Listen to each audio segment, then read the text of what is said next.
incarnated beings of light. The working of the Spirit, channeled communications.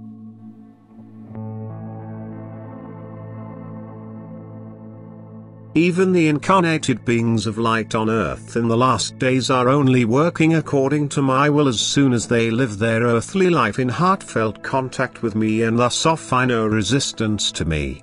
That is, that they consciously submit to my will, which also necessitates their voluntarily established bond with me.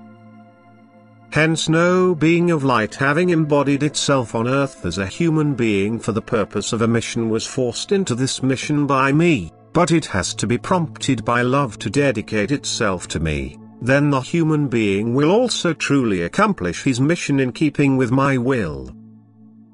And you humans can believe it that they then will also work for your benefit. But always as a human being without knowing his origin, for such knowledge would neither be a blessing for the being of light, the human being, nor for the people it wants to help.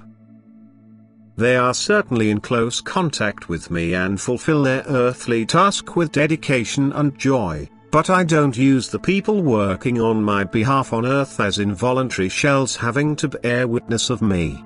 But such a human being, the embodied being of light, will completely voluntarily let my spirit work in him, and he will proclaim the truth, since his spiritual spark unites itself with the eternal Father Spirit, and thus he will speak according to my instructions, that is, he will inform people of the spiritual knowledge which he is constantly receiving from me.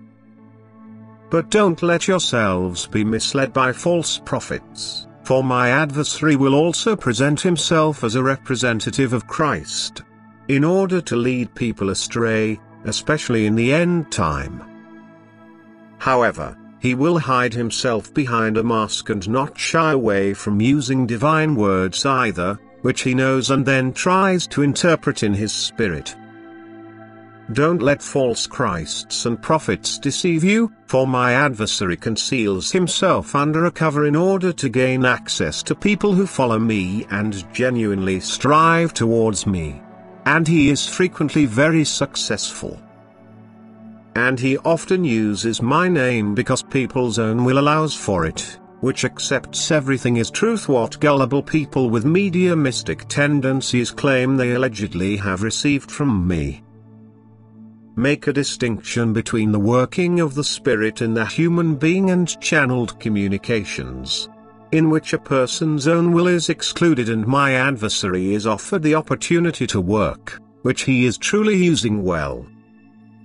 However, anyone who has already kindled the light of realization within himself will also see through his disgraceful activity and not allow himself to be bothered, for I will impart the truth to anyone who wants to know it, and I will also give him the power of judgment to recognize that the word I convey to earth is originating from me, and he will not believe my adversary no matter how cleverly he proceeds to deceive people.